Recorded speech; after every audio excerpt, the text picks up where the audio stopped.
ছাত্রলীগ নেত্রী সুস্মিতা পান্ডে ভারতে যাওয়ার সময় আটক করছে বেনাপোল স্থলবন্দর থেকে ইমিগ্রেশন পুলিশ।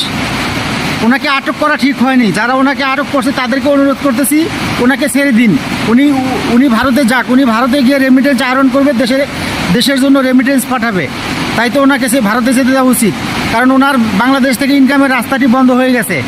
যখন ছাত্রলীগ, যুবলীগ এবং আওয়ামী লীগ বাংলাদেশে ছিল, যখন আওয়ামী লীগ সরকার বাংলাদেশের ক্ষমতায় ছিল, তখন উনি ছাত্রলীগ, যুবলীগের মনোরঞ্জন করে সেখান থেকে অর্থ উপার্জন করত। কিন্তু ছাত্রলীগ, যুবলীগ বাংলাদেশ থেকে পালানোর পরে ওনার অর্থ উপার্জনের রাস্তাটি বন্ধ হয়ে গেছে।